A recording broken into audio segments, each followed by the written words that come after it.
All right, welcome to the Sports Injury Central halftime show. We've got about 10 minutes to give you all the injury information from the early games and some recommendations on how you can make some money in the second half. Let's jump into it. My name is Craig Dato from the Sports Injury Central. I'm joined by the Pro Football Doc, Dr. David Chao, 17 years as the head team physician for the San Diego Chargers. Also live from Las Vegas, Steve Fezzik, the two-time Westgate Super Contest winner. And finally, Taylor Bick, Sports Injury Central's walking, talking NFL encyclopedia. Let's jump into it, Doc. The big injury of the day, Joe Burrow, Jacksonville at Cincinnati. What did you see? Joe Burrow, not a lot on video. It was covered by the defensive player falling on his right ankle foot. So we didn't see the mechanism. Is this more of a turf toe, Lisfranc, or a mild high ankle? But the bottom line is the way that he was limping and the fact that it is Joe Burrow's back right foot, very important, not for scrambling and mobility or avoiding sacks, but pushing off and accuracy for downfield throws. Do not see him returning for this game at this point in time.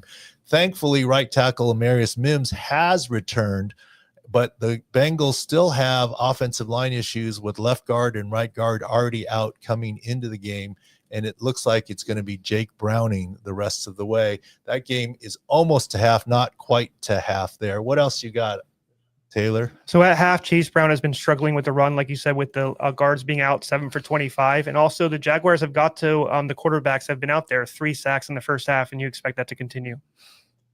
So I got a 5.5 point downgrade from Burrow to Browning. Browning's a good backup quarterback, but obviously Burrow is elite. I would expect game script. Probably the Bengals won't completely abandon the run with Browning and the O-line struggles. So I think player props, Chase under, Higgins under, certainly makes sense to me. Maybe Jacksonville ETN over. All right. What do you think about the game itself in the second half, Steve? I think Jacksonville's going to win the game comfortably. I think the Bengals, we just saw this. We saw the same thing last week. Bengals were compromised on the O-line with Burrow, 7 yards in the second half against Cleveland. Why is anything going to change with them in far worse shape this week? All right, makes sense.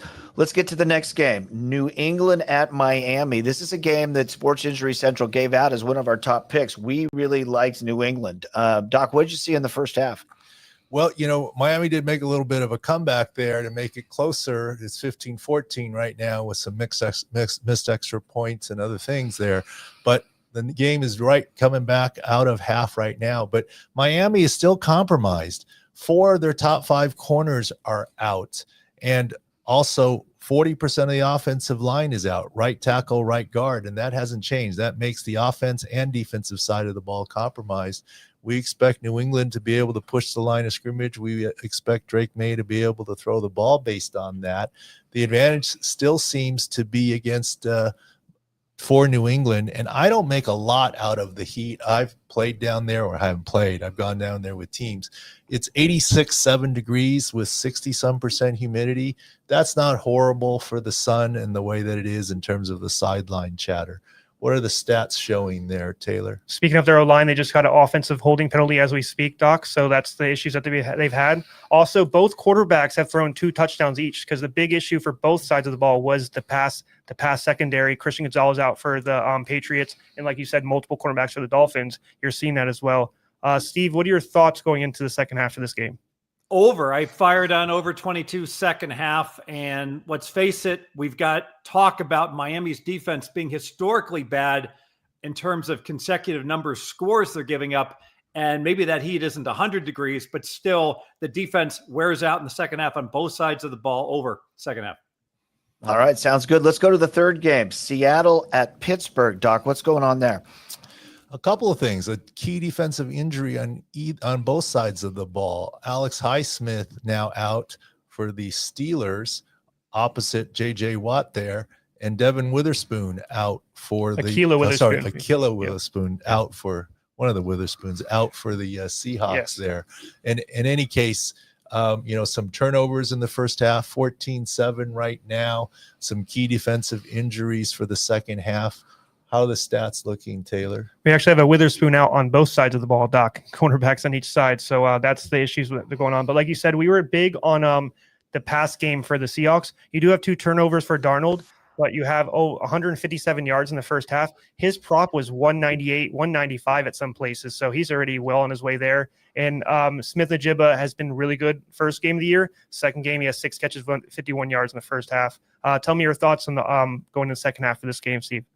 Yeah, so Seattle's hurting my feelings. I'm on Seattle plus the 3.5, and they, frankly, from what I've watched, they've won the stats and the line of scrimmage, but they keep screwing it up. I think JSN was lined at just 5.5, 6 catches. That clearly was a bad number with Seattle trailing. I see more usage. I would play him over. I just bet Seattle second half rogue line plus 1.5. All right, very good. The last game we want to cover this halftime, Chicago at Detroit. Doc, what do you see in that game? Well, this is one of our favorite Sports Injury Central overs of the week. You're at 21-14, almost to the second half now. And that's kind of gone to script there. Chicago has some key defensive injuries, especially in the secondary. And Amon-Ra St. Brown hit his over prop that we loved in the first quarter pretty much. And Detroit's able to continue to move the ball. They're moving the ball into scoring range now right before the half. So that's kind of gone as is. And Detroit's been solid with Taylor Decker making the call offensively. Laporta left briefly, but is not really injured. There's another catch down to the goal line. I'll say you're like a crystal ball right now. Every time you say something that's going to happen, they just attacked the cornerbacks of the Bears. Jalen Johnson went in this game coming back from a groin hamstring. He left with a groin, likely not going to come back. And then, like you said, Kyler Gordon, great nickelback corner out, and St. Brown has attacked that slot tremendously in the first half. Tell me what you're seeing in the second half, Steve. Bears get the ball first, so that would help the less scoring because I don't think they're going to score. My gut says even with some matchup advantages all over the field, passing, maybe Detroit just runs the ball in the second half and grinds this out. Detroit wins the second half, maybe 13-7.